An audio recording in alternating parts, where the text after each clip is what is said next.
மற்றும் நடிகர் அவர்களை மேடைக்கு அழைக்கிறோம். எல்லாத்துக்கும் வணக்கம்.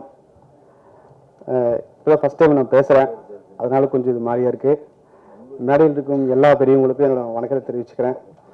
அப்புறம் பத்திரிகை மற்றும் தொலைக்காட்சி நண்பர்களுக்கு என் மனமார்ந்த நன்றியை தெரிவிச்சுக்கிறேன். நீங்கள் இல்லைன்னா கண்டிப்பாக எதுவுமே சாத்தியம் இல்லைன்னு தெரியும். நீங்கள் நல்லா பண்ணி கொடுக்குன்னு நினைக்கிறேன். அப்புறம் என் கூட இருந்து இனத்தயாரிப்பில் வந்த வெள்ளத்தூரனுக்கு என் மனமார்ந்த நன்றி. அருண்குமார் அவர்களுக்கும் என் மனமார்ந்த நன்றி. திரு சுரேஷ் அவர்களுக்கும் நன்றி. சாய் அவர்களுக்கும் நன்றி. அப்புறம் இந்த படத்தை எனக்கு வாய்ப்பு கொடுத்த என் டைரக்டர் நாகராஜ் கருப்பி அவருக்கு என் மிகப்பெரிய நன்றியை தெரிவிச்சுக்கிறேன். என்னவா இருந்தாலும் ஒரு படத்தை தயாரிக்கணும் அப்படின்னு சொல்கிறத விட இது கரெக்டான ஆளு தானா அப்படிங்கிறது ரொம்ப நிறைய டெஸ்ட் எடுத்தேன் எனக்கு. அதில் சரி ஓகே, ஏன்னா அப்படிலாம் பண்ண முடியாதுங்க, ஏன்னா ஒரு சார் 2வது படம், அதனால் ரொம்ப இது பண்ணி தான் எனக்கு தேர்ந்தெடுத்தார். ரொம்ப நன்றி சார் இந்த இதுக்கு. அப்புறம் இந்த படத்தோட டெக்னீஷியன் திரு சீனி அவர்களுக்கு என் மனமாக நன்றி தெரிவிச்சுக்கிறேன். கேமராமேன் அவர். அப்புறம் வேல்முருகன் எடிட்டர் அவருக்கு நன்றி. மியூசிக் டைரக்டர் தீபன் சக்கரவர்த்திக்கு நன்றி. மற்றும் வேறு பேர் விட்டுருந்தா சாரிங்க. திரு கண்கன் செந்தில் அவருக்கு நன்றி. ஆனந்தராஜன் அவர்களுக்கு நன்றி. நிறைய பேருக்கு நன்றி சொல்ல வேண்டியதாக இருக்குது. இந்த இடத்துக்கு வர்றதுக்கு நிறைய பேர்த்து சப்போர்ட் இல்லாமல் கண்டிப்பாக வந்திருக்க முடியாது. அதனால் அவங்களுக்கு எல்லாத்துக்குமே ரொம்ப ரொம்ப தேங்க்ஸ். திரு பழனிசாமி மாமா அவர்களுக்கு ரொம்ப நன்றி. பரமசிவம் அவர்களுக்கு ரொம்ப நன்றி. மற்றும் என்னை இவ்வளோ தூரம் கொண்டு வந்த எல்லாத்துக்கும் ரொம்ப நன்றி தெரிவிச்சுக்கிறேன். நன்றி, வணக்கம். எல்லாருக்கும் வணக்கம். முதல்ல இந்த நன்றி மட்டும் நான் சொல்லிக்கிறேன். டைரக்டர் நாகராஜ் அவர்களுக்கு இந்த படம் எனக்கு கொடுத்ததுக்கு ரொம்ப நன்றி. அப்புறம் தயாரிப்பாளர் அப்புறம் நடிகர் திரு சுரேஷ்ரான் அவர்களுக்கு மிகப்பெரிய நன்றி. அப்புறம் எங்கள் கூட வேலை செஞ்ச அத்தனை நடிகர்களுக்கும், முக்கியமாக திரு வேலராமமூர்த்தி சார் அவர்களுக்கும் வரைந்த திரு மாரிமுத்து சார் அவர்களுக்கும் மிகப்பெரிய நன்றி. இந்த படத்தில் அவங்க ரொம்ப கோஆர்டினேட் பண்ணாங்க. அதனால தான் இந்த படம் இவ்வளோ சிறப்பாக வந்தது. அதே மாதிரி கூட நடித்த அத்தனை சிந்தியா மேடம், ரவா மேடம் எல்லாருக்கும் எங்களோட மிகப்பெரிய நன்றிகள். அப்புறம் என் கூட வேலை பார்த்த டெக்னீஷியன்ஸ் ரொம்ப நன்றி. எனக்கு ரொம்ப சப்போர்ட் பண்ண ரொம்ப ஹெல்ப் பண்ணாங்க. ஸோ எல்லாத்துக்கும் நன்றி. வந்திருந்த பத்திரிகை துறை நண்பர்களுக்கு, என்னோட நண்பர்களுக்கு, என்னுடைய வாழ்க்கை அத்தனை நண்பர்களுக்கும் வணக்கம். நன்றி, தேங்க்ஸ். வணக்கம். வந்திருக்கக்கூடிய எல்லா சிறப்பு வந்திருக்கும் ரொம்ப நன்றி. டைரக்டர்ஸ், டெக்னீஷியன்ஸ் எல்லாருக்கும் ரொம்ப தேங்க்ஸ். ப்ரெஸ், மீடியா எல்லாருக்கும் ரொம்ப நன்றி. இங்கே குடும்பமாக வந்திருக்க எல்லாருக்கும் ரொம்ப நன்றி வந்ததுக்காக. வீராய் மக்கள், எனக்கும் நாகராஜ் சாருக்கும் ரொம்ப வருஷம் பழக்கம்னு சொல்லலாம். நாங்களே ஒரு குடும்பம் மாதிரி தான். 2019 நாங்கள் இந்த படத்தை பற்றின டிஸ்கஷனை ஸ்டார்ட் பண்ணோம். அப்போவே நாங்கள் சாங்ஸ்லாம் கம்ப்ளீட் பண்ணிட்டோம். பண்ணி முடித்த பிறகு சார் திடீர்னு ஒரு நாள் தான் கூப்பிட்டாங்க. இந்த மாதிரி நான் அது வரைக்கும் நியூஸ் ரைட்டர்ஸ்க்கெலாம் ஒர்க் பண்ணிட்டுருந்தேன். என்னோட இன்னும் 2-3 படங்கள்லாம் பண்ணிகிட்டு இருந்தேன். அப்போ சார் கூடும்போது படம் கம்ப்ளீட் ஆகிடுச்சு அப்படின்னு சொன்னாங்க. அப்போ எனக்கு அந்த படத்தை கூப்பிட்டு காமிச்சாங்க. காமிக்கும் போது ஆக்சுவலி எங்கள் அம்மா தவறு இருந்தாங்க. அப்போ தவறின டைமில் பார்த்தீங்கன்னா எங்கள் குடும்பம் அந்த சுச்சுவேஷனில் ரொம்ப ஒரு பேடான சுச்சுவேஷனில் தான் இருந்தோம். ஸோ அப்படியே எல்லாமே ரெகுலேட் பண்ண மாதிரி இருந்துச்சு. அதுக்கப்புறம் நாங்கள் ரீரெக்கார்டிங்லாம் ஸ்கோர் பண்ணோம். ஒரு சீனும் ஏதோ ஒன்று நம்மளுக்கு ஞாபகப்படுத்தும் இல்லையா, அந்த மாதிரி மெமரிஸை நம்மளுக்கு எல்லாமே ரெகுலேட் பண்ணுச்சு. ஸோ அந்த மாதிரி தான் இது மக்களுக்குமே நான் சொல்ல விரும்புகிறேன். எல்லாருக்குமே அந்த ஃபேமிலி எவ்வளோ இம்பார்ட்டன்ட்ன்றது தெரியும். பட் இந்த படம் பார்க்கும்போது எல்லாருக்குமே என்ன புரிய வரும்னா, அதை நம்ம எப்படி காப்பாற்றணும், ஒருவேளை மிஸ் பண்ணிட்டோம்னா எப்படி நம்ம அதை சேர்த்துக்கணும் அப்படின்றது கண்டிப்பாக புரிய வரும்னு நான் நம்புகிறேன். ஸோ அடுத்தது நான் இதில் நிறைய பேருக்கு தேங்க் பண்ணேன். முதல்ல எங்கள் அம்மாவுக்கு ரொம்ப நன்றி சொல்ல விரும்புகிறேன். எனக்கு இது வரைக்கும் வாய்ப்பு கொடுத்துருக்க என்னுடைய டைரக்டர்ஸ்க்கும், நாகராஜ் சாருக்கும், இந்த படத்தில் எனக்கு வாய்ப்பு கொடுத்த என்னோட ப்ரொடியூசர்ஸ் எல்லாருக்கும், நாகராஜ் சார், டெக்னீஷியன்ஸ் எல்லாருமே ரொம்ப ஹார்ட் ஒர்க் பண்ணி இந்த படம் பண்ணியிருக்கோம். நாகராஜ் சாரோட உழைப்பு சொல்லணும்னாக்கா நான் சும்மா சொல்லலை, அவருக்கு ரொம்ப நீண்ட கால பயணம்னு சொல்லலாம். ஒன்று நான் பார்க்க தான் சார் குட்டியாக இருப்பாங்க, ஆனால் அவருடைய ஆக்டிவிட்டிஸ் அப்படி இருக்காது. பயங்கரமாக வேலை செய்வாங்க. என்னையுமே பயங்கரமாக வேலை வாங்கினாருன்னு சொல்லலாம். அதே மாதிரி என்ன வேணும் என்ன வேணான்றது ரொம்ப தெளிவாக இருப்பாங்க. ஸோ எங்கே விட்டேன்னு தெரில, சாரி. ஸோ என்னுடைய டைரக்டர்ஸ் எல்லாருக்கும் நன்றி, என்னோட டெக்னீஷியன்ஸ்க்கு நன்றி, என் ஃபேமிலிக்கு நன்றி. எனக்கு இதுக்கு மேலே சான்சஸ் கொடுத்துட்ருக்க என்னுடைய டைரக்டர்ஸ் எல்லாருக்குமே நன்றி. எல்லாரும் கண்டிப்பாக தியேட்டர் படம் பாருங்கள். உங்கள் குடும்பத்தை கண்டிப்பாக ஞாபகப்படுத்தும். எல்லாரும் உங்கள் குடும்பத்தை சந்தோஷமாக வச்சு பார்த்துக்கோங்க. Thank you so much. Sorry sir, இதில் நடித்த அப்பாவை நடித்த வேடமூர்த்தி சாருக்கு பேர் சொல்ல மாட்டேன். சாரி தப்பு வச்சுக்காதீங்க. ஃபர்ஸ்ட் டைம் நல்லா வந்தது. இந்த சொல்லும்போது அப்பாவை அவர் தான் பண்ணணும்னு சொல்லி இந்த கதையை கேட்டு அப்பா அவருக்கு ரொம்ப நன்றி. தீபா அக்காவுக்கு ரொம்ப நன்றி. ரமா மேடமுக்கு ரொம்ப நன்றி. சிந்தியா மேடமுக்கு ரொம்ப நன்றி. மிக முக்கியமான ஒரு விஷயம் மறந்துடக்கூடாது. சாரி, மாரிமுத்தண்ணன் சார் அவர் வந்து இல்லை அப்படிங்க நினைக்கும் போது ரொம்ப வருத்தமாக இருக்குது. ஆனால் ஒரு ஷூட்டிங் ஸ்பாட்டில் நிறைய பேசியிருக்கோம். அவர் வந்து இந்த படத்தை பற்றி ஷூட்டிங்கில் பேசும்போது சுரேஷ் இப்போ நேரில் பார்க்க கூட கேமரா பேசுறது நல்லா இருக்கு, கண்டிப்பாக நல்லா வருவ அப்படின்னு அவர் சொல்லியிருந்தாரு. ஸோ அவரோட ரொம்ப பேசின நினைவுகள் ரொம்ப நல்லா இருக்கு. ஆனால் அவர் இப்போ இல்லை, இந்த சமயத்தில் அவர் இல்லைன்னு நினைக்கும் போது ரொம்ப வருத்தமாக இருக்குது. ஸோ இந்த இடத்துல அவருக்கு என்னோட நினைச்சு சொல்லிக்கிறேன். ஸோ அதனால தான் மாதிரி சொல்லலாம் அப்படின்ட்டு. ஸோ தேங்க்யூ ஆல் டீம்ஸ், எல்லாத்துக்கும் பேர் வேண்டாம், சாரி சீனியர்ஸ், தேங்க்யூ எல்லாத்துக்கும் தேங்க்யூ. வீராய் மக்கள் பட விழாவிற்கு வருகை தந்திருக்கும் அனைவருக்கும் வணக்கம். மேடையில் அமர்ந்திருக்கும் படைப்பாளிகளுக்கும் போராட்டம் மிக்க பேனா முனைகளுக்கும் நன்றி, வணக்கம். இன்று ஒரு முகநூல் பதிவு. பிரம்மாண்டமான பருந்து சினிமாக்களை சில நேரங்களில் சிட்டுக்குருவிய சினிமாக்கள் சுராய்த்துவிடும். மலரும் நினைவுகளை நினைவூட்டுவது மண் சார்ந்த வாழ்வியல் படங்களே. இதை படைப்பாளிகள் யாரும் மறுக்க இயலாது. தமிழ் சினிமாவில் வெற்றிடங்களை நிரப்ப வாழ்வியல் யதார்த்த படங்கள் நிறைய தயாராக வேண்டிய காலகட்டம் இது. வீராய் மக்கள் படக்குழுவினர் அனைவருக்கும் நல்வாழ்த்துக்கள். நண்பர் நாகராஜ் கருப்பையா வாழ்க்கையில மிகப்பெரிய நிரந்தர சுதந்திர போராளி. அவர் எவ்வளவு நேரம் தன்னம்பிக்கையோடு இருந்து செயல்பட்டு இருக்காரு, நான் கூட இருந்து அனுமதியா பார்த்துட்டு இருக்கேன். கதைகளை தாண்டி பாடல்களை தாண்டி கண்கலங்கி யதார்த்தமாகவே என்கிட்ட பேசிட்டு இருக்கிற ஒரு நல்ல ஒரு படைப்பாளி அவருக்கு இந்த படம் ஒரு நல்ல முத்திரையை பதிக்கணும். அனைவரும் குடும்பத்தோட இந்த படத்தை அங்கீகரிக்கணும்னு நான் கேட்டுக்கிறேன். நன்றி.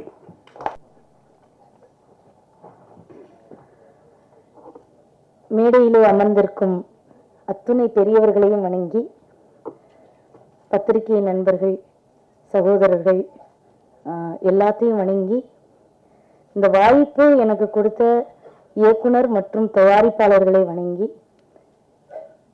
இந்த படத்துல வந்து சாதாரண கதாபாத்திரம் பண்ணல, ரொம்ப முக்கியத்துவமான ஒரு காட்சியில நடிச்சிருக்கேன்.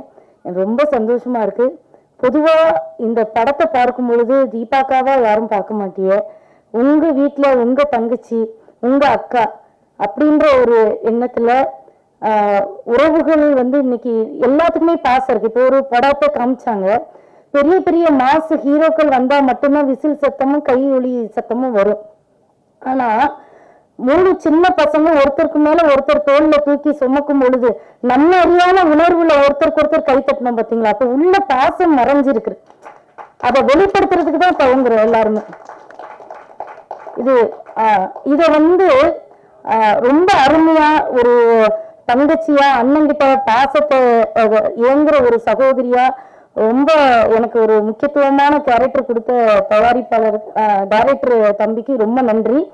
ஒருத்தர் வந்து ஒரு காட்சியை சொல்லும் பொழுது அவரு எவ்வளவு ரசிச்சாரோ அதைதான் நம்மளுக்கு வந்து பிம்பமா கொடுக்க முடியும். அவருடைய வசனங்கள் வந்து உண்மையிலே சொல்றேன், இன்னைக்கு சினிமாவில இப்படி நம்மளுடைய மனசை தொடுற மாதிரி வரிகள் எழுதுறதுக்கு ரொம்ப கம்மியான இருக்காங்கன்னு தான் நினைக்கிறேன். ஏன்னா அவரு கிராமத்திலே வளர்ந்ததுனால அந்த கிராமத்தோட உணர்வை அழகா சொல்லியிருக்கிறார்.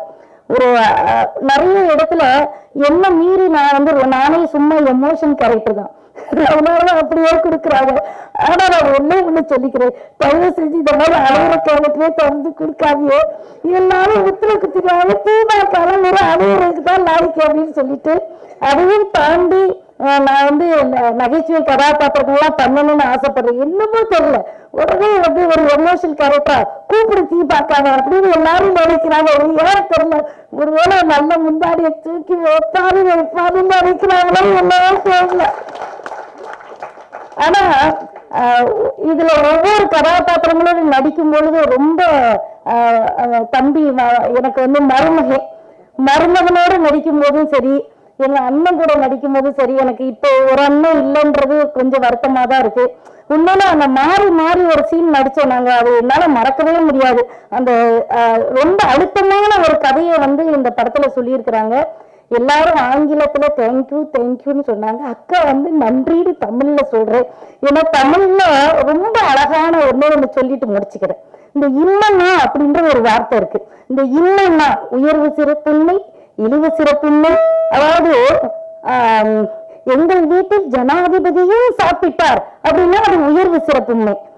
எங்கள் வீட்டு நான் செஞ்ச சாப்பாடு என் பையன் சொல்றாங்க, அம்மா செஞ்ச சாப்பாட்டை நாயும் திங்காது அப்படின்னா அது இழிவு சிறப்புமே.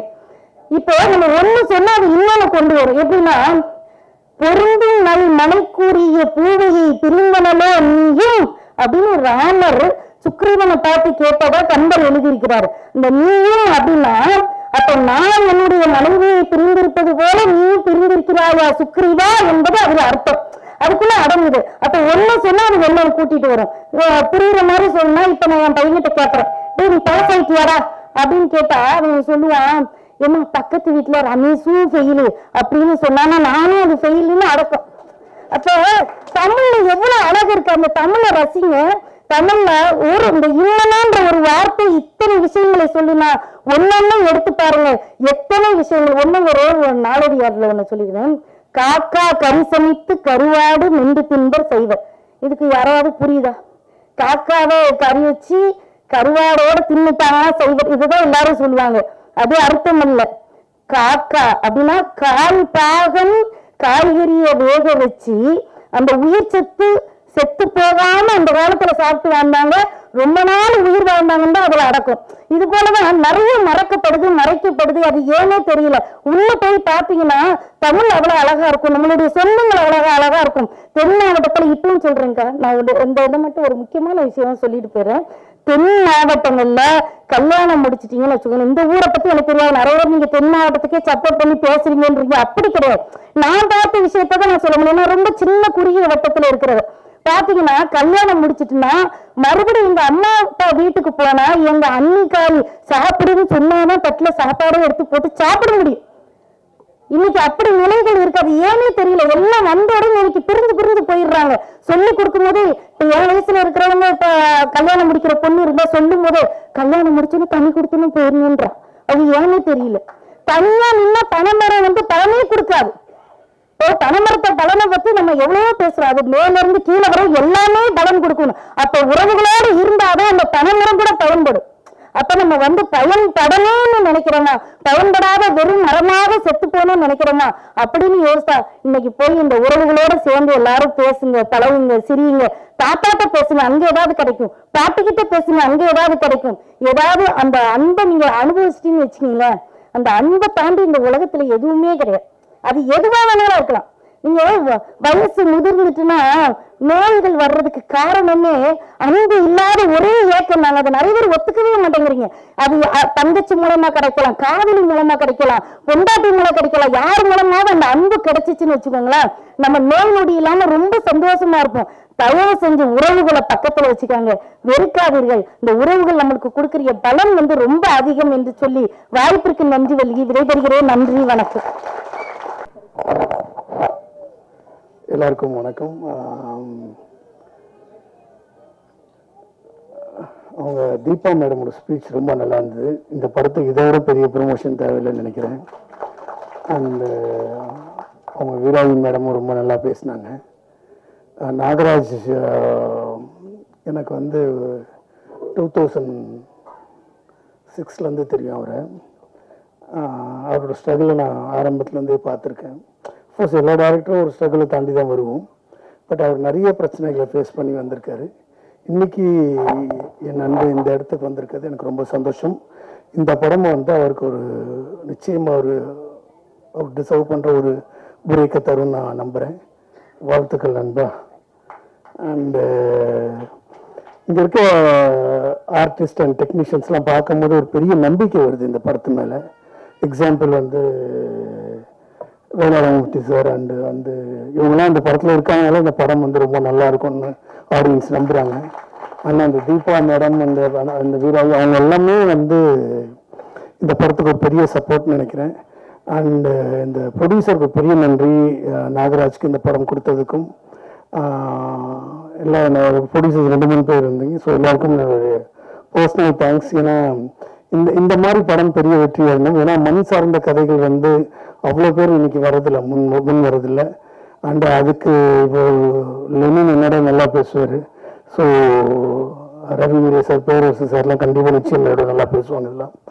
அண்டு இந்த இந்த டீம் பார்க்கும்போது ரொம்ப நம்பிக்கையாக இருக்குது. ஸோ இந்த படம் மிகப்பெரிய வெற்றி அடையணும்னு என்னுடைய வாழ்த்துக்கள். நாகராஜ் வந்து இந்த படத்துக்கு அப்புறம் நிறைய மைல் ஸ்டோன்லாம் அச்சீவ் பண்ணணும் எல்லாம் வல்ல இறைவனை வேண்டிக்கிறேன். All the best Nagaraj. Thanks. மேலும் இங்கே அடித்து துவைத்து காவு போட்டு அரவணைத்து அன்பாக இருக்கின்ற எங்களுடைய வலையத்தள இணையதள பத்திரிகை நண்பர்களே, என்னுடன் சேர்ந்து பயணித்துக் கொண்டிருக்கும் இயக்குனர் பண்டட்டி படத்தின் இயக்குனர் ராஜ்குமார் அவர்களே, திலீப் சார் அவர்களே, சாருடைய டிஸ்கஷன் நான் போயிருக்கேன். கோவில் சார் டிஸ்கஷனுக்கெல்லாம் கோவில் சார் அவர்களே, எங்களுடைய அன்பு இளவல் எங்கள் தமிழ்நாடு திரைப்பட இயக்குநர் சங்கத்தின் செயலாளர் திரு பேரேஸ் அவர்களே, நான் முதலில் மிளகாய் படத்தில் நடிகராக அறிமுகப்படுத்திய எழுத்தாளர் அன்பு அண்ணன் வேலராமூர்த்தி அவர்களே, எமோஷனலாக அவங்க நடிப்பாங்க அப்படின்னு ஃபர்ஸ்ட் நாங்கள் மாயண்டி குடும்பத்தால் கண்டுபிடித்த எமோஷனல் நாயகி தீபா சங்கர் அவர்களே, சிந்தி அவர்களே, வீராவாக நடித்திருக்கும் பாண்டியன் அவர்களே, ஹீரோவாக நடித்திருக்கும் சுரேஷ் நந்தா அவர்களே, இணை தயாரிப்பாளர்களே, என்னுடன் ஆசை படத்தில் முதலாக உதவி இயக்குநராக பணிபுரிந்த நாகராஜ் கருப்பு அவர்களே, உங்கள் அத்தனை பேருக்கும் என்னை முத்தான வணக்கங்களை தெரிவிக்கிறேன். இந்த வீராவி மக்கள் ஒவ்வொரு பிரேமும் எப்படி எடுக்கப்பட்டிருக்கும் அப்படின்னு எனக்கு தெரியும். ஏன்னா மாயாண்டி குடும்பத்தார் அப்படிங்கிற ஒரு மிகப்பெரிய காவியத்தை எல்லாரும் பார்த்திருப்பீங்க. அந்த படத்துல 10 இயக்குனர் சேர்ந்து நடிச்சோம். 10 இயக்குனரும் அவங்க சீனை இந்த சீனை ஸ்கோர் பண்ணணும் சொல்லி ஒரு சேலஞ்ச் எடுத்து பண்ணணும். அந்த இடத்துல தீபாவுக்கு அங்க இருந்தாங்க. அவங்க சீன் எடுக்கும்போது ஒட்டுமொத்த யூனிட்டே ஸ்பாட்லயே எழுதும். இது உண்மை, இது யாருமே மறக்க முடியாது. அந்த மாயாண்டி குடும்பத்தார்ல வந்து மாயாண்டி மகனும் குடும்பம் போயிட்டான ஒரு கதறாங்க நடு ரோட்ல உட்காந்துட்டு. அந்த சீன் அந்த படத்தை அப்படி ஒடுக்கிருச்சு. அப்படி ஒரு ஆழமாக நடிப்பு வழங்க அவங்க. மாயாண்டி குடும்பத்துல எவ்வளவு பேர் பிஸியானவங்க தெரியாது, தீபாக்க பயங்கர பிஸி. அதுல இருந்து அந்த படத்துல பாத்தீங்கன்னா நாங்க ரத்தமும் சதயமா, நான் மதுரை மண்ணில் அந்த கேரக்டர் எப்படி பண்ணுவாங்கிற விஷயத்த ரத்தமும் சதயமா கண்ணுல மீசையில உதல்ல அப்படி தொகை தட்டி நோண்டி மேனு சொல்ற வசனம்லாம் இன்னைக்கு உசிலம்பட்டி மதுரை ஏரியாக்கெல்லாம் அந்த படத்தை ஒவ்வொரு சீடியும் வாங்கி பார்த்துட்டு இன்னைக்கு அந்த படத்தை 50 ரூபா 60 ரூபா 100 ரூபா பார்த்தவங்களா இருக்காங்க. இங்க சென்னையில ஆட்டோ ஓட்டுற ஒவ்வொரு டிரைவர்ஸும் போகும்போது அண்ணே மாயாண்டி போல படம் பண்ணுங்கண்ணே, அந்த படத்தை நான் குடும்பத்தோட பார்ப்போம்னே, ஊர்னா வந்ததுண்ணே, ஊர்னா வர்றதுலாம் அதானே பார்ப்போம்னே, எங்க அந்த மாதிரி படத்தை பார்த்தா நான் ஒண்ணு சேர்ந்தோம் அடிச்சு தெரிஞ்சோம்னே, இப்படி பேசுவாங்க. அந்த மாதிரி ஒரு காவியம் மாயாண்டி குடும்பத்தார். அதற்கு ஈடுவான வெற்றி அந்த வீராவி மக்கள் பெரும் நான் நம்புறேன். ஏன்னா 150 கோடி 500 கோடி 1000 கோடி சினிமாவை பற்றி சமூக வலைதளங்களை பார்க்கும்போது சின்ன படங்களுக்குலாம் ஒரு பேதியும் ஏற்படுறது உண்மை. இயக்குனர் ரஞ்சித் அவர்களே சொல்லியிருக்காங்க, இன்னைக்கு சின்ன படங்களை ஓட்டிட்டே வாங்க மாட்டாங்கன்னு சொல்றாங்க. படத்துல வந்து உட்காந்துட்டீங்கன்னா நீங்க சின்ன படம் பெரிய படம் பேதம் பார்க்கறதே இல்லை. நல்லா இருந்தா கை தட்டுவீங்க, நல்லா இருந்தா எவ்வளவு பெரிய படம் நினைச்சு போயிருவீங்க. உண்மைதானே? அப்ப இந்த மாதிரி படங்கள் ஓடும் போது பத்திரிகையாளர்கள் ஆராதனை செய்து நீங்க வந்து கொண்டாடும் போது நாகராஜ் கருப்பா போன்ற ஒரு 25 வருஷ போராட்டமான இயக்குநர்கள் எல்லாம் மேல வரணும். ஜெயித்தவர்களே திரும்பி ஜெயிக்கிற சந்தோஷம் இருக்கு எவ்வளவோ, அதை விட ஜெயிக்க துடிப்பவர்கள் ஜெயிக்கிறது எவ்வளவு பெரிய சந்தோஷங்கிறது ஜெயிச்சவங்களுக்கு தான் தெரியும். அது ஒரு பெரிய வழி. அந்த வழியிலிருந்து மீண்டு வர சுகம் இருக்கு தெரியுமா, அது வந்து பேரின்பம். அந்த பேரின்பத்தை கடவுள் இந்த படத்தின் மூலமா என்னுடைய அன்பு தம்பி நாகராஜ் கருப்பியா கொடுக்கணும்னு வேண்டிக்கிட்டு இந்த படத்தை எல்லாரும் ஆதரிங்க. அனைவருக்கும் நன்றி. அனைவருக்கும் வணக்கம். இங்கே பார்த்துக்க அத்தனை பேரும் பார்க்கும்போது ரசிகர்களாலும் தெரியல, எல்லாம் உறவுகள் தான். வீராவி மக்கள் படத்தோட உறவுகள் இங்கே வந்திருக்கிய உங்களுக்கு நன்றி. நிறைய விழாக்களுக்கு வருவோம், அந்த படத்தை பேச சொல்லி இந்த படம் மிகப்பெரிய வெற்றி அடையணும்னு வாழ்த்துவோம். ஆனால் இந்த படம் அப்படி இல்லை. இந்த வீராவி படம் மிகப்பெரிய வெற்றி அடையணும்னு ஆண்டவனை வேண்டும். ஏன்னா தமிழ் திரையுலகில் இந்த மாதிரி படம் இப்போ ரொம்ப அவசியம். உறவுகளில் அதோட அகிமையா ஒரு அருமையை சொல்கிற படங்கள் ரொம்ப ரொம்ப குறைஞ்சி போச்சு. ஈராய் மக்கள் போன்ற படம் தமிழ் திரையுலகுக்கு ரொம்ப அபூர்வமாக போச்சு. அந்த அபூர்வங்கிறது ஆபத்து. இன்னைக்கு நிறைய படங்கள் வருது,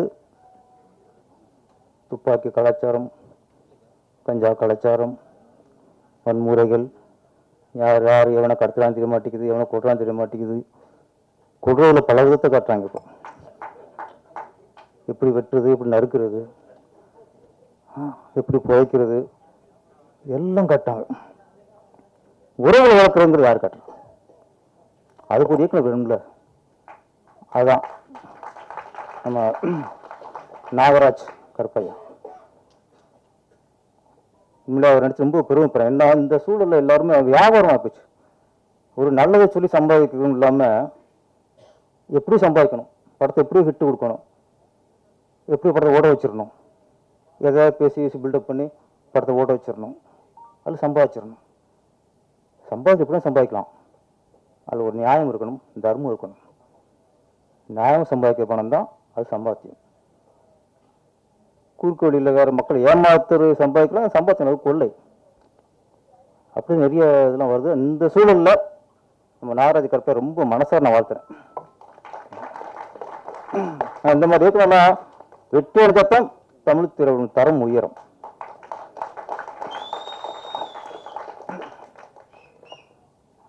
எங்கள் அம்மா அக்கா சொல்கிறாங்க, தங்கச்சியும் சொல்கிறாங்க, அம்மாவும் சொல்கிறாங்க தெரியல, தீபா சங்கர் அவர்கள் சகோதரி சொல்லிடுவோம். நல்லா சிறப்பாக பேசினாங்க. அவங்க பேசும்போது அப்படியே கிராமத்து குணம் முறை போச்சு. கிராமத்தில் போய் சொந்தக்காரங்களை உட்காந்து பேசுகிற மாதிரியே ஆகிப்போச்சு. அப்படி ஒரு பேச்சு.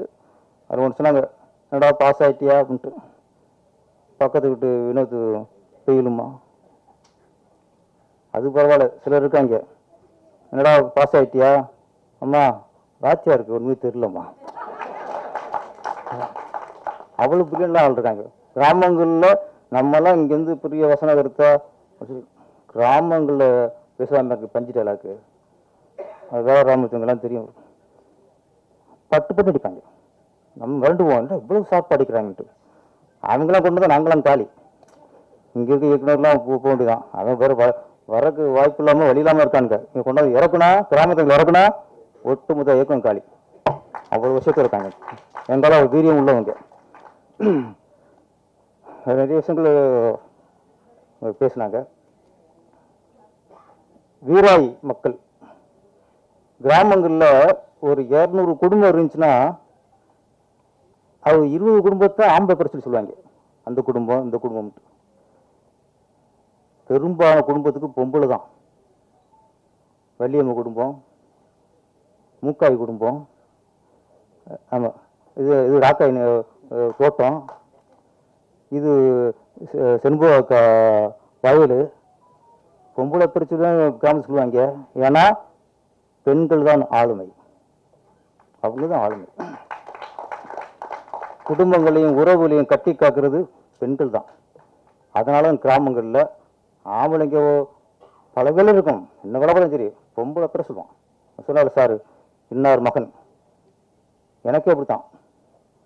நம்ம பேர் சொல்லுவாங்க இன்னார் மகன் வாங்க. அப்போ பெண்மைங்கிறது பெரிய விஷயம். இந்த டைட்டில் இந்த வீராயி மக்கள்ங்கிறது அதில் அவ்வளோ ஒரு பவர் இருக்கு. நடிச்சிருக்க எல்லாருமே படம் ட்ரெய்லர் பார்க்கும்போது அந்த கிராமத்து உணர்வோடு இருக்கிறது கண்டிப்பாக தெரிஞ்சு. அதனால நிறைய பேர் இப்போ கேபிள் அண்ணவர்கள் ஆடியோ வாங்கியிருக்கவங்க எல்லாருமே பாட்டை கேட்டு படத்தை பார்த்து, நாங்களாம் ஒரு யூகத்தில் ட்ரெய்லர் பார்த்ததுக்கப்புறம் நம்மளுக்கு அந்த படத்தோட மேலே ஒரு ஈர்ப்பு வருது. அவங்களும் படம் பார்த்துட்டு வியந்திருக்காங்க. கண்டிப்பாக அவங்க சொன்னதான் உண்மையாக தான் இருக்கும். படம் மிகப்பெரிய வெற்றி அடையணும். எனக்கு இந்த படம் பார்க்கும்போது சின்ன வயசில் டூரிங் தேட்டரில் பார்த்துருக்கேன். அபூர்வ சகோதரர்கள், பழைய அபூர்வ சகோதரர்கள், ரங்காராவ் நடித்தது. அது ஒரு பாட்டு வரும், முத்துக்கு முத்தாக சொத்துக்கு சொத்தாக அண்ணன் தம்பி பிறந்து வந்தோம் கண்ணுக்கு கண்ணாக பாட்டு. அந்த பாட்டெலாம் தேட்டரில் கேட்டு அழுகாத ஆள் இருக்காது. எனக்கு இதில் இந்த பாட்டை கேட்டவுடனே எனக்கு அது ஞாபகம், அந்த அபூர்வ சகோதரர் ஞாபகம், இந்த 3 பேர் ஒருத்தர் ஏறாம பாருங்க, அதை பார்க்கும்போது அது ஞாபகம். அது மாதிரி மாயாண்டி குடும்பத்தார் நம்ம ரவிமரியாலும் நடிச்சிருக்காரு. அதெல்லாம் மக்கள் பார்க்கணும். ஃபஸ்ட் உறவுகள் வந்து வளர்க்கணும், பாசோட இருக்கணும்னா இந்த மாதிரி படத்தில் அப்போ பார்த்துக்கணும். சும்மா ஆக்ஷன் படம் சண்டை படமும் பார்த்துக்கிட்டு உள்ள உறவும் போயிடுது. நான் படம் பண்ணும்போது திருப்பாச்சியாக இருக்கட்டும், சிவகாசியாக இருக்கட்டும், வரிசையாக சொன்னாங்க அண்ணன் தங்கச்சியை அம்மா பையன்ட்டு. நான் படம் பண்ணும்போது இந்த ஆக்ஷன் பார்க்கு, மற்ற சாங்ஸு, காமெடி சீன்ஸு இதெல்லாம் எடுக்கும்போது நான் இங்கே டைரக்டராக இருப்பேன். ஆனால் அண்ணன் தங்கச்சி அந்த சென்டிமெண்ட் சீன் எடுக்கும்போது நான் அண்ணனாக மாறிடுவேன். அதே மாதிரி அம்மா பையன் சீன் எடுக்கும்போது, அந்த சென்டிமெண்ட் சீன் எடுக்கும்போது அங்கே நான் டைரக்டராக இருக்க மாட்டேன், அங்கே நான் மகனாக மாறிடுவேன். அக்கா தம்பி சென்டிமெண்ட் எடுக்கும்போது மற்ற சீன்லாம் இப்போ ஊருக்குலாம் போகிறலாம் அப்படி சட்டை பிடிச்சி இப்படி அடிக்கணும்போ எல்லாம் சொல்லி கொடுப்போம். ஆனால் அக்கா தம்பிங்கும்போது நான் தம்பியாக மாறிடுவேன். அது மாறினா தான் அந்த படம் சிறப்பாக அமையும்.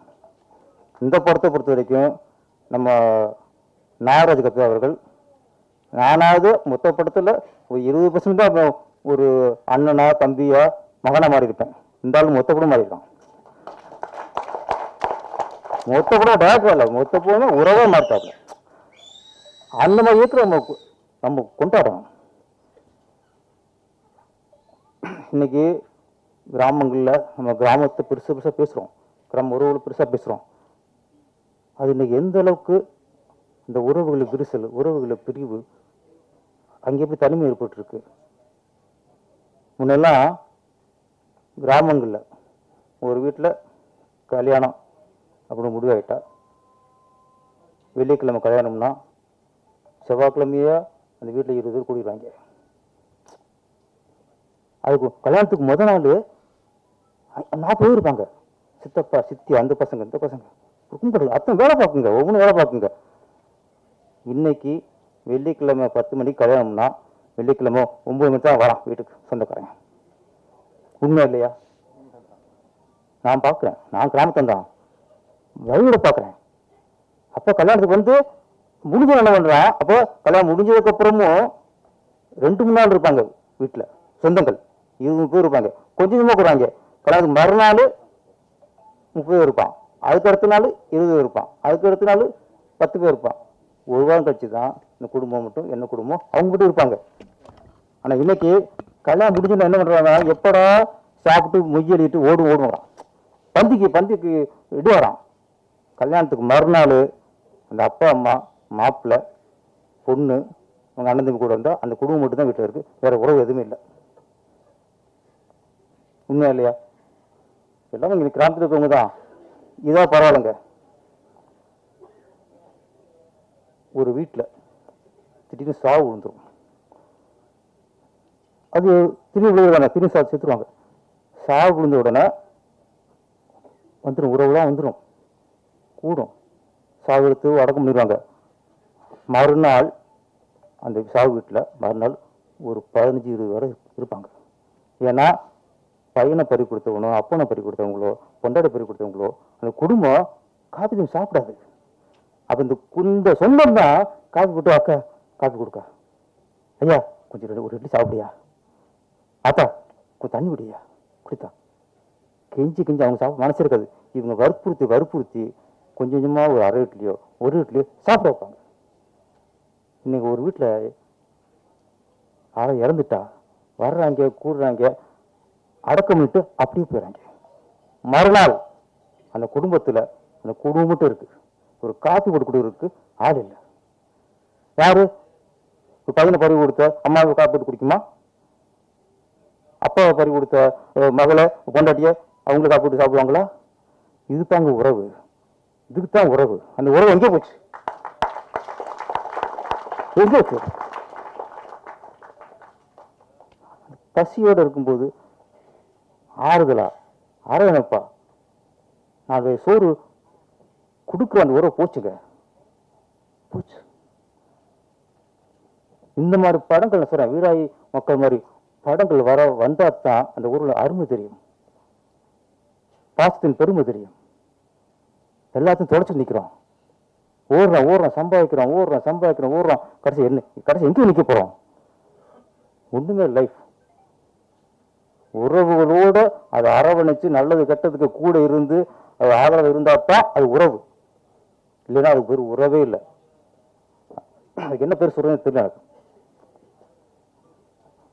இன்னொன்று ஒரு மிகப்பெரிய ஆபத்தான விஷயம், ஏன்னா இந்த மேடை உறவுகளை பற்றி சொல்கிற மேடை, இங்கே தான் சில விஷயங்களை மனசு விட்டு பேச முடியும். ஒரே விஷயம் சொல்லிடுறேன், இன்னைக்கு நிறைய குடும்பங்களில் மிகப்பெரிய ஆபத்து என்னன்னா, நிறைய குடும்பங்களில் ஒரு பிள்ளையே தான் இருக்கு, ஒரு பிள்ளை போய் மணலி கொண்டோம், ரெண்டாவது பிள்ளை வேணாம், பெண் பிள்ளையா பொம்பளை பிள்ளை இருந்தால் ஒன்று போயிடுறோம், ஆம்பளை பிள்ளை இருந்தாலும் ஒன்று போதுக்கிறோம். இங்கே எங்கே ஆபத்துனா, இப்போ ஒரு அப்பா அம்மா அவங்களுக்கு ஒரே ஒரு பொண்ணு, அந்த பொண்ணுக்கு கல்யாணம் ஆயிடுது. இப்போ அப்பா அம்மா இறந்துடுவாங்களா, இறந்துக்கப்போ அந்த அப்பா அம்மாவுக்கு அந்த பொண்ணுக்கும் இன்னும் கல்யாணம் ஆனதுக்கப்புறம் அவங்களுக்கு குழந்தை பிறக்குல்ல, அந்த குழந்தை அனாதை குழந்தை. ஏன் சொல்றேன்னா, அந்த குழந்தை யாரை சித்தி என்று சொல்லும், அந்த குழந்தை யாரை சித்தப்பா என்று சொல்லும், அந்த குழந்தை யாரை அத்தை என்று சொல்லும், அந்த குழந்தை யாரு மாமா என்று சொல்லும், அந்த குழந்தை யாரை பெரியம்மா சொல்லும். சொல்லுங்க அப்பா, யாரை சொல்லும்? அப்பா அம்மாங்கிற உறவை தவிர அதுக்கு வேற எதுவும் இருக்கு. அனாதை குழந்தை. அப்பா அம்மாங்கிறது நம்ம ரத்த பலி, ரத்தத்தின் பிரிவு, அது உறவு உள்ளது, அது ரத்தத்தின் ஒரு பகுதி தான். நமக்கு அப்பா அம்மா அவங்களோட அந்த அப்பா அம்மாவோட ரத்தத்தின் பகுதி தான் நம்ம. ஒரு குழந்தைக்கு உறவு சித்தி, சித்தப்பா, அத்தை, மாமா, பெரியப்பா, பெரியம்மா, இதுதாங்க உறவு. இந்த உறவு இல்லாம இருக்கிற குழந்தை அனாதை குழந்தை. அதனால தயவு செய்து நம்ம ஒரு குழந்தை போதும் அப்படின்னு நிக்கிறது, நம்முடைய குழந்தை அனாதை கூட சொல்லி உறவு அர்த்தம். ஒரு குழந்தை கூட பெற்றுக்கணும், அப்பதான் அடுத்து உறவுகள் வரும். இருக்கு உறவுகளே கூட மாட்டேங்கிறான். நீங்க அனாதை விட்டு போயிட்டீங்கன்னா அதுக்கு நமக்கு என்ன உறவு இருக்கும்? சிக்கனத்துக்காக இன்னைக்கு ஸ்கூல் பீஸ் அதிகமாக போச்சு, இந்த பீஸ் அதிகமாக போச்சு, இருக்க குழந்தைய படிக்க வைக்க முடியல, அதுக்காக ஒரு குழந்தை அனாதை வைக்கிறீங்களா? நம்ம குழந்தைய அனாதை வைக்க கூட 2 குழந்தையாவது பெற்றுக்கணும். இது இன்னைக்கு தெரியாது, பெரிய ஆபத்து இருக்கு. நம்முடைய சந்ததியரா பின்னால அனாதையாகி போயிடும். பெற்றுக்கணும். இது ஏன்னா ஒரு உறவுகளை பற்றி சொல்ற படங்கிறதுனால உறவுகளுடைய அருமை நம்ம சொல்லி ஆகணும். இப்போ சொல்றாங்க சின்ன படம் பெரிய படம், இங்க சின்ன படம் பெரிய படமே இல்லை சார். வெற்றி அடைந்த படம், வெற்றி அடையாத படம், அதான் 2 தான். மக்களுக்கு பிடித்த படம், மக்கள் நிராகரித்த படம், அவ்வளவுதான். இல்லை சின்ன படம் பெரிய படம். ஒரு ஊர்ல பெரிய மனுஷன் இருப்பான், ஒருத்தர் ஒன்றும் பண்ண மாட்டான், ஒட்டியா கொடுக்க மாட்டான். ஆனா அந்த ஊர்ல ரொம்ப ஏழ்மையா ஒருத்தர் இருப்பான், அவன் வீட்டுக்கு அடுத்த சாப்பாடு போடுவான். இந்த யாசை பெரிய ஆளு அவன் தான். எந்த பெரிய படம் அது மக்களுக்கு பிடிக்கலன்னா அது வேலைக்கு ஆகாது. சின்ன படம் வருது மக்களுக்கு பிடிந்தா அது பெரிய படம். அது மக்களுக்கு பிடிச்ச படமா இருக்கணும். இன்னொன்று மக்கள் இந்த மாதிரி படத்துக்கு சப்போர்ட் பண்ணணும். இந்த மாதிரி சப்போர்ட் பண்ணத்தான் அது தமிழ் திரையுலகம் மட்டும் இல்லை, இந்த நாட்டுக்கே நல்லது. இந்த வீராய் படத்தை மீடியாக்கள் ஒன்று எப்படின்னா, ஒரு படம் சரியா ஓடல சரியா போச்சுன்னா நீங்க ஆளுங்க வரிஞ்சு கட்டிக்கிட்டு காரி துப்புறாங்க, கேலி கிண்டல் நையாண்டி. அப்போ கூட தோல்வியடையும் போது அதுக்கு கொடுக்குற அது அவமானப்படுத்துக்கு கொடுக்குற முக்கியத்துவத்தை ஒரு கூட வெற்றி அடையும் போது கொடுக்க மாட்டேங்கிறோம். அதையும் பண்ணுங்க, அதான் கரெக்ட். நீங்க ஓடா படத்துக்கு இவ்வளவு பண்ணும்போது அதே ஆர்வத்தையும் அதே அந்த வேகத்தையும் நல்ல படத்தை நீங்க அதே மாதிரி எல்லாரும் சேர்ந்து கொண்டாடுங்கன்னா அதாங்க ஆரோக்கிய சினிமாவுக்கு. தகுதி ஒரு சின்ன படம் நல்லா ஓடிச்சுன்னா அதுக்கு கொண்டாடுங்க. மீடியாக்கள் ஒரு சரியான விமர்சனமா இருக்கு. அப்புறம் இந்த இடையில இந்த கமெண்ட்ஸ் அவங்க ஒரு ரோல் பண்றது இதெல்லாம் நிறைய பண்ணிக்கிறாங்க. இந்த மாதிரி படங்கள் வரும்போது நம்ம கொண்டாடுவோம், அதை தூக்கி நிறுத்துவோம். அதை தூக்கி நிறுத்தும் போது நம்ம திரையுலகுக்கு நல்ல விஷயமா நடக்கும், சமூகத்துக்கு நடக்குன்னு சொல்லிட்டு எல்லாருக்கும் நன்றி கூறி விடைபெற்று நன்றி, வணக்கம். எல்லாருக்கும் வணக்கம். முக்கியமாக பத்திரிகை ஊடக நண்பர்களுக்கு என்னுடைய பணிவான வணக்கம்.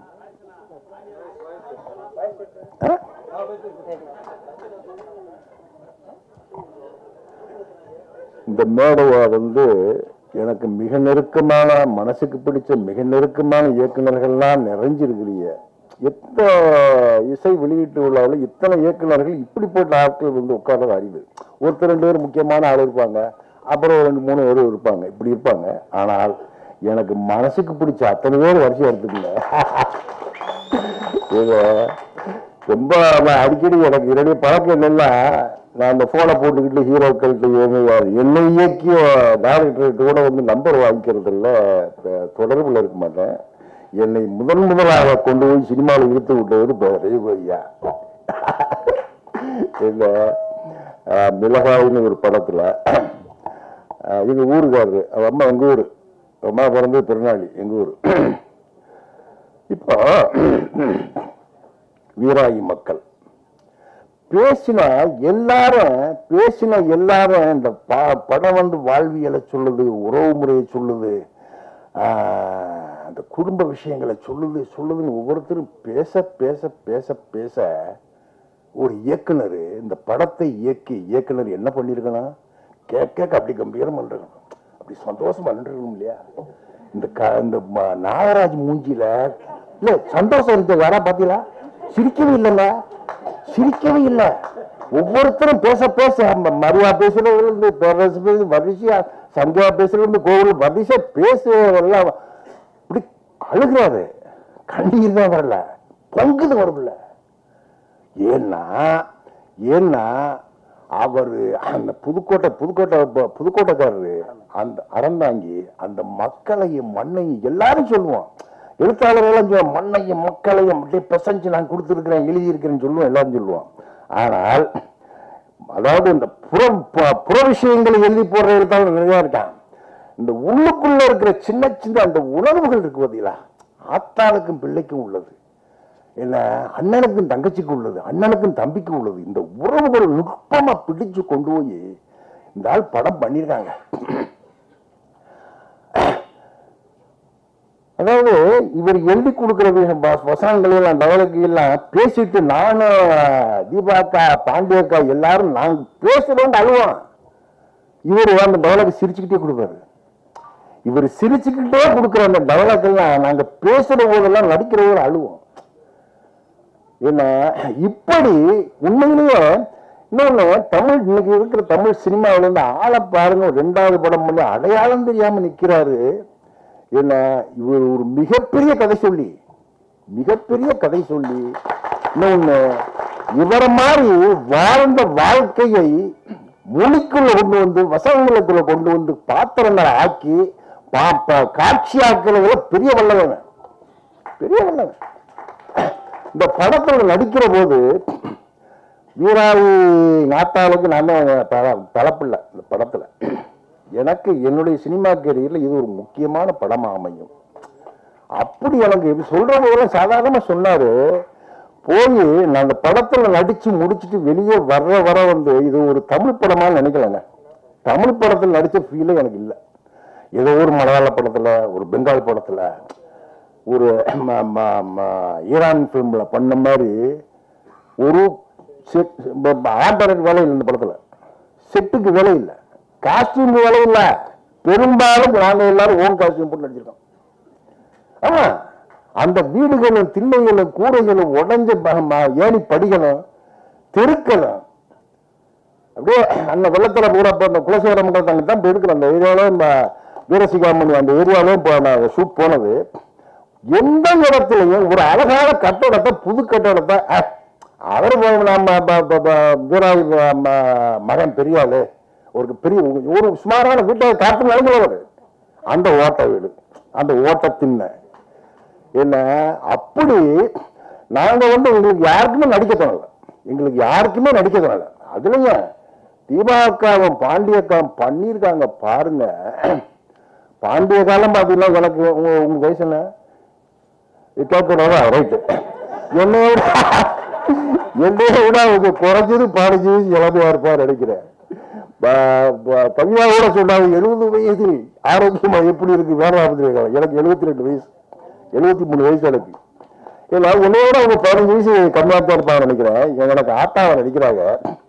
பார்த்தா அந்த படத்துல என்ன இந்த கிராமிய படங்கள், தமிழில் வர்ற கிராமிய படங்கள், குறிப்பா தென் மாவட்ட படங்கள், அது குறிப்பா அந்த தேனி உசிலம்பட்டிக்கு போச்சாக்க நடிக்கிற பொம்பளையெல்லாம் ஒரு இழுப்பாக டெவலப்ல ஒரு இழுத்து பேசணும்னு ஒரு கண்டிஷன் வச்சிருக்காங்க. ஆனா இந்த படத்துல இந்த படம் வந்து ஒரு மதுரையவோ தூத்துக்குடியவோ உசிலம்பட்டியவோ புதுக்கோட்டையவோ வந்து லேண்ட்மார்க் பண்ணல புதுப்படம் அடிச்சிருக்கான். ஆனா தெக்கத்தி தமிழ் அது. ஏன்னா இந்த பாண்டியக்கா பேசுற டெவலப் எல்லாம் பாத்தீங்கன்னா அங்கிருங்க அப்படி உயிர் வந்து ஒண்ணு உயிர்ல வந்து ஏப்பா முத்தவனே ஏண்டா வேணாம்டா என்ன கேட்கிறவங்க நமக்கு உருகும். எனக்கு சொல்லவே வேண்டியது இல்லை. என்ன நான் இத்தனை வருஷம் நான் கேட்டதில்ல, 10 வருஷத்துக்கு 11 வருஷம் அடிச்சுக்கிட்டு இருக்கேன் சினிமாவில். இத்தனை படங்கள் இத்தனை படம் நடிச்சிருக்கல, நான் கிளிசரின் போட்டு நடிச்சதே இல்லை. பார்ப்பேன் அந்த சீனுக்குள்ள போய் அப்படி நினைச்சோம் நான் கண்ணீர் வந்துடும். ஏன்னா நான் கிளிசரின் போட்டதே இல்லை. பாண்டியக்காவும் அதுல தீபாக்காவுக்கு எனக்கு ஒரு சீன் இருக்கு இந்த படத்துல. என்ன போட்டியான் நானாண்டியான் பாக்குறோன்னு பார்த்தேன் அன்னைக்கு. அந்த சீன் நல்லா இருந்துச்சு. வந்து ஒரு தட்டி விடுவேன். இல்ல அப்படி ஒரு சீன் நானும் சும்மா அந்த தீபாக்காவும் பாண்டியக்காவும் பேசி பெருமைப்பட்டுக்கிற விஷயம் இல்லது. நாராஜ் என்ன அப்படி ஒரு அற்புதமான ஒரு கதைக்காரன், வசனகர்த்தா, வாழ்க்கைய தெரிஞ்சதான் வாழ்க்கைய வந்து எழுத்துல கொண்டாந்து காட்சிப்படுத்தி படமாக்கணும். அப்படி ஒரு பெரிய வாய்ப்பு நாகராஜ் பண்ணியிருக்காரு. இது உண்மையிலே இது வந்து இன்னொரு தமிழ்ல வந்த மாயாண்டி குடும்பத்தார் போல் ஒரு சில படங்களில் வீராயி மக்கள் உறுதியா இருக்கும். தமிழ்ல வந்த கிராமிய வாழ்க்கையை சொன்ன நல்ல படங்களில் நிச்சயமா வீராயி மக்கள் ஒரு படமா இருக்கும். அப்படி இது பங்கெடுத்துக்கிட்ட அத்தனை நடிகர் நடிகைகளுக்கும் எல்லாருக்கும் ஆர்டிஸ்டுகளுக்கு எல்லாம் வந்து அப்படி ஒரு வாய்ப்பை கொடுத்து, இன்னொன்னு அவர் ஒரு இயக்குனராக நடக்க மாட்டாரு. என்னமோ கூட பிறந்த தம்பி மாதிரி என்ன பெரிய வசதிகளையும் யாருனாங்க. இன்னொன்னு நான் சொல்ல மறந்துட்டேன், எனக்கு தம்பியா மாரிமுத்து நடிச்சிருக்காரு. வீரசிகாமணிங்கிற ஊர்ல ஒரு ஹோட்டல்ல தங்கியிருக்காரு. 2 பேரும் ஒரே ஹோட்டல், ஏத்து ரூமு. ஒரு கார்ல தான் டெய்லி ஷூட் போவோம், ஒரு கார்ல நான் முன்னாடி இருப்பேன் பின்னாடி இப்போ டெய்லி அதெல்லாம் போயிட்டு வருவோம். ஒண்ணும் பண்ணா இருக்கும். படத்துலையும் பார்த்தீங்கன்னா அண்ணன் தம்பி இருக்கும். அண்ணன் தம்பி ஏன்னா எங்க ஆத்தா செத்து கொண்டு போய் புதைச்ச சுடுகாட்டுல போய் நான் அவரை விட்டுருக்க மாட்டேன் வீட்டுக்குள்ள, கேளவார வீட்டுக்குள்ள. எனக்கு தெரியாம பின்னாடி போய் அந்த புதைச்ச புதவுலியில வந்து அந்த புதமேட்டில் வந்து கம்மாயில விழுந்து மாரிமுத்து ஆடுவார்.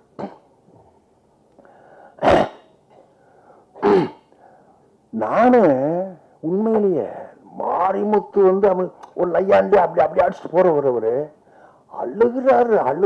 நான் அப்படி பின்னாடி இருந்து சீன் படி வந்து ஒரு 10 அடி தூரத்துல இருந்து அப்படியே மாரிமுத்து பார்த்துக்கிட்டு இருக்கேன். தம்பி வந்து நம்ம வந்து அவனை சேர்க்கல, இருந்தாலும் தாய் பாசத்துல வந்து அழுகுறான்னு. என்ன இன்னொன்னு, நான் என் வீட்டுல மூத்தாள், நான் அண்ணன் தம்பி 4 பேர்ல நான் தான் மூத்தாள். எவ்வளவோ விஷயங்களை கடந்து வந்தாள். என்ன அப்படி ஒரு கிராம வாழ்க்கையை தான் நான் எழுதிக்கிட்டே இருக்கேன். என்னுடைய கதைகள் எல்லாம் எத்தனை நாடு, எத்தனை தேசம், எத்தனை ராணுவத்துல வந்து இந்தியா முழுக்க சுத்தினேன், உலக நாடுகள் முழுக்க போயிருக்கேன். ஒரு கதையை கூட பெருநாளி பெரிய வந்துட்டு தாங்கல, பூரா அந்த மக்களை வச்சு. ஏன்னா அப்படி மாரிமுத்து அழுதுகிட்டு இருக்காரு. அப்படியே போய் தூக்கு 2 பேரும் அழுவோம். இந்த மாரிமுத்து நானு நடிச்சுட்டு செப்டம்பர் 4ஆம் தேதி செப்டம்பர் 5ஆம் தேதி நான் முடிச்சுட்டு காரைக்குடி ஷூட் போறேன். நேரம் அங்கே வீரசியாமல் இருந்து மறுநாள் 5ஆம் தேதி 6ஆம் தேதி முடிச்சுட்டு மாரிமுத்து சென்னை வர்றாரு. நான் காரைக்குடியில் கொத்தமங்கலத்தில் ஒரு ட்ராலி ஷாட்டு அந்த பெரிய பங்களாவில் உட்காந்துருக்கேன். ட்ராலியை போட்டிருக்காங்க. ஒரு 10 இருக்கும். என் அசிஸ்டன்ட் விட ஐயா மாரிமுத்து இறந்து போனாங்க. 2 பேரும் நாங்கள் வந்து ஒரு நடிச்சு சந்திச்சு ஒரு 8 மாசம் 10 மாசம் 1 வருஷம் ஆயிருந்தா பெருசா தெரிஞ்சிருக்காது எனக்கு. நேற்று முந்தா நாள் ஒண்ணு மண்ணா இருந்துட்டு இப்போ ஒன்னா புரோட்டா கடையில் வைத்துன்னு ஒன்னா டீ குடிச்சிட்டு ஒன்னா கொட்டை மொச்சப்பயத்தை வைத்துன்னு விட்டு ஏன்னா இங்கேயும் ஒண்ணு மண்ணா அண்ணன் தம்பின்னு அழுது தவிச்சு நடிச்சுட்டு போய் 2ஆவது நாள் 8ஆம் தேதி இறந்தவனாரு. கரெக்டா ஆக்சிடென்ட். எனக்கு உயிரே போயிடுச்சு. எனக்கு டயலாக் வருதில்லை. சாப்பிட்டு ஆக்ஷன் டயலாக் வரல. அப்படி என்னுடைய அருமை நண்பர் அவருடைய சாவு தமிழகத்தையே உலுக்கியது. அந்த சாவு என்ன ரொம்ப உலுக்கிடுச்சு. அவரு மாரிமுத்தோட இன்னொன்னு மாரிமுத்து நடிச்ச கடைசி திரைப்படம் தான். முடிச்சுட்டு வந்தாரு, டப்பிங் பண்ணாரு, எதிர்நீச்சல் டப்பிங் பண்ணாரு, இறந்துட்டாரு.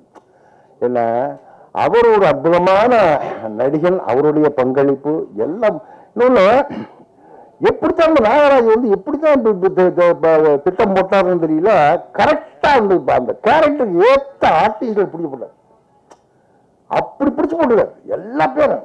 செந்தி இருக்காங்களா? போயிட்டாங்களா? செந்தி எல்லாம் தீயா இங்க போயிட்டாங்களா? அப்படியா? மாரிமுத்தோட ஒய்ஃபா செந்தி நடிப்பாங்க பாருங்க.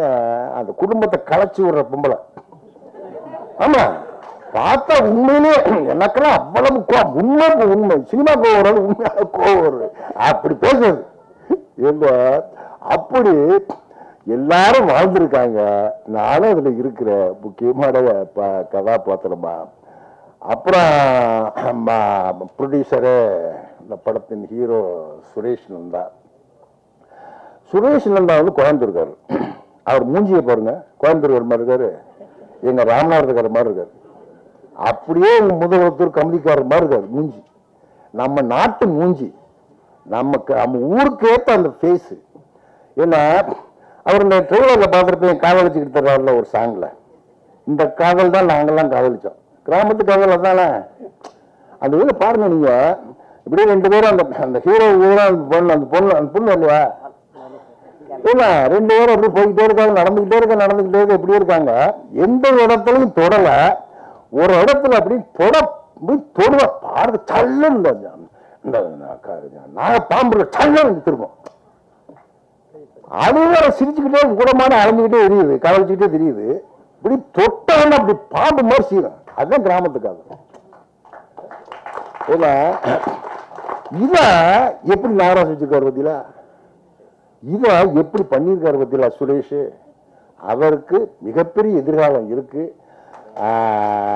எல்லாவற்றுக்கும் மேலாக உங்கள்கிட்ட தான் இருக்கு இப்படிப்பட்ட படங்களை.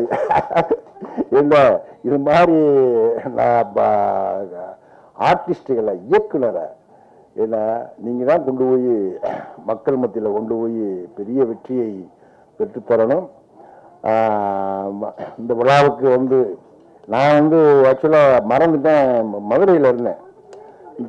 வேற ஒரு என் பேத்தி கல்யாண வகையில் போயிட்டு அதுக்காக அலைஞ்சிக்கிட்டே தெரிஞ்சவன் 18, 17, 19, 20 மணி ஆகும் இல்லை எனக்கு. காலையில் தான் ஃபோன் ஒரு ஐயா அப்படின்னு. அப்புறம் நம்ம 4 மணி பிள்ளைகிட்ட பிடிச்சி ஓடியாந்தேன் நான்.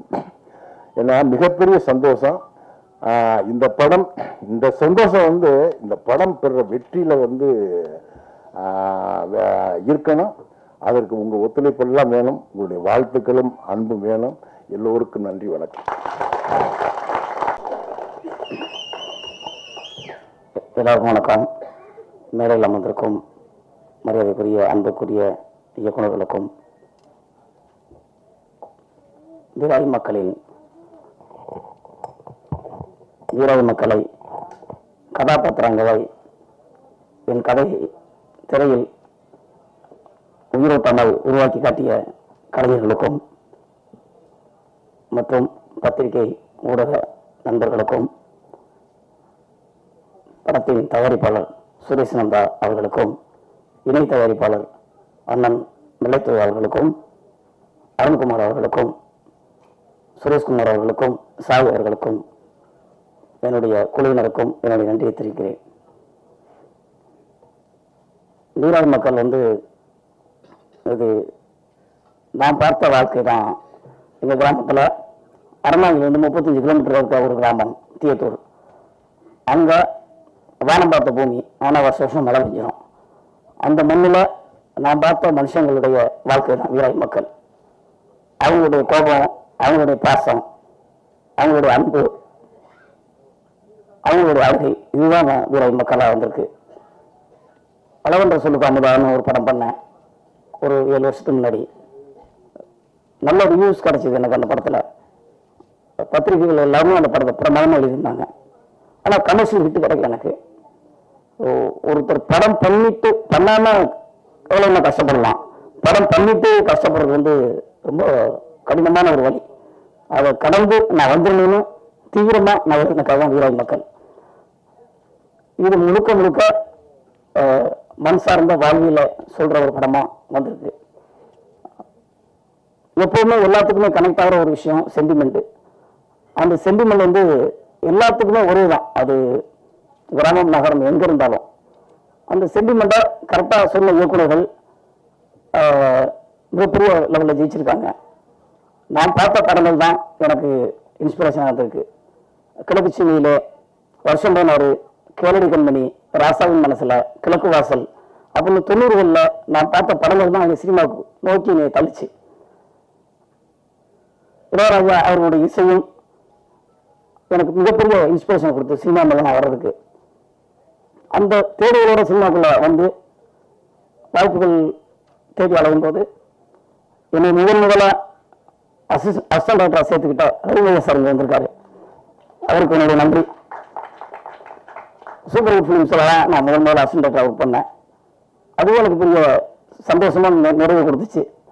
அதுக்கு பிறகு ஒவ்வொரு கட்டத்திலையும் என்னை நகர்த்தி கொண்டு போன என் நண்பர்கள், என்னுடைய நெருக்கமான நண்பர் இயக்குனர் லெனின் பாரதி சார் வந்திருக்காரு.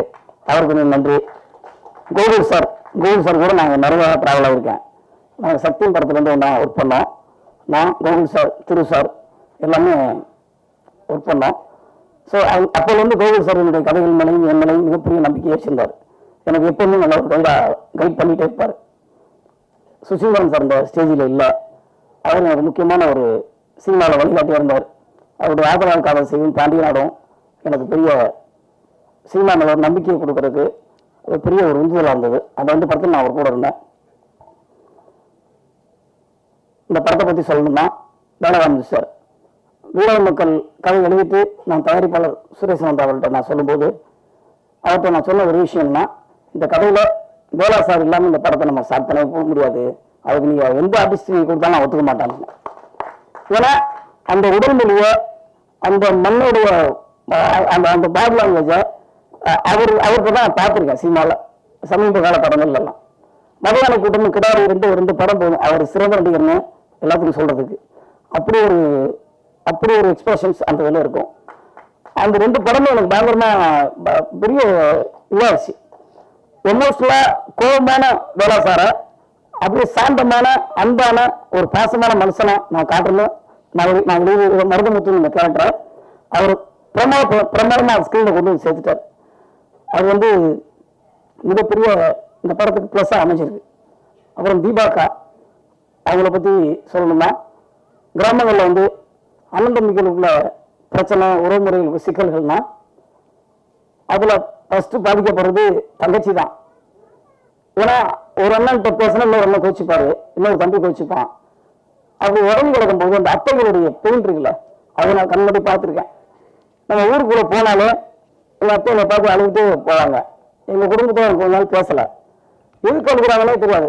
ஏன்னா அண்ணன் பையனை அவங்க பிள்ளையோட அவங்க பார்ப்பாங்க. அப்படி ஒரு அத்தையை ஸ்கிரீனில் கொண்டு வரணும்னா நான் தீபாக்கை கேட்டுறேன், வடிவு கேட்டுறேன் எழுதுனேன். அதை பிரமாதமாக அந்த அந்த அந்த அந்த கலாச்சாரத்தோட அந்த மண்மன மாணவ யதார்த்தத்தோட அவங்க ரொம்ப அழகாக கொண்டு வந்திருந்தாங்க.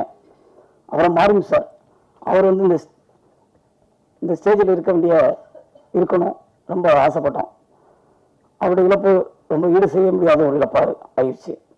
இந்த கதைக்கு அவர் கொடுத்த ஒத்துழைப்பு மறக்க முடியாது. ஒரு குடும்பமா எல்லாருமே இந்த படத்துல கோஆர்டினேட் பண்ணி தான் இந்த படத்தை நாங்கள் பண்ணோம். சிந்தியா மேம் அவங்க ஒரு நெகட்டிவ் ஷோட கேரக்டர், அங்கம்மான ஒரு கேரக்டர்.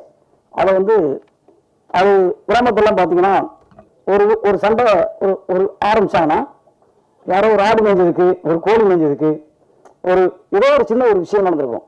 அதை வந்து அவங்க பேச ஆரம்பிச்சாங்கன்னா தமிழ் கொடுக்க போகும்போது பேசுவாங்க, பொண்ணு கொடுத்துட்டு போகும்போது பேசுவாங்க, ஆடு கட்டிட்டு போகும்போது பேசுவாங்க. முதல் நாள் சண்டை முடிச்சு நம்ம விட்டோம்னா 2ஆம் நாள் ஆரம்பிச்சாங்க. ஒரு சண்டை 1 வாரம் 1 மாசம் வரைக்கும் போயிட்டே இருக்கும். அவங்க திட்டிகிட்டே இருப்பாங்க. இதெல்லாம் நம்ம நிறைய கிராமங்களை பார்த்துருக்கோம். ஸோ அந்த மாதிரி ஒரு கேரக்டரை வந்து ஸ்க்ரீனில் கொண்டு வரணும்னு நான் நினச்சேன். அதே அந்த நெகட்டிவ் ஷேடோ கேரக்டர் எமோஷனலாக ஒரு ஆளுக்கு பாசிட்டிவாக மாறுற ஒரு விஷயம் இருக்குல்லையா, அது சடன் நடந்துடும். அதை வந்து ரொம்ப அழகாக சிந்தியா மேம் பண்ணியிருக்காங்க. ரமா மேம் வந்து இதில் வேலை சார் அந்த குடும்பத்தில் மூத்த மருமகளை பண்ணியிருக்காங்க. சாரோட ஒய்ஃபாக நடிச்சிருக்காங்க. எல்லா குடும்பங்களையும் பார்த்தீங்கன்னா அம்மா தான் வந்து தியாகத்தோட மொத்த உருவமாக இருப்பாங்க. எல்லாத்தையும் கூட்டு குடும்ப வாழ்க்கையில் பார்த்தீங்கன்னா ஒரு 20 பேர் 25 பேர் இருப்பாங்க. அம்மா அப்படி இருந்திருக்காங்க.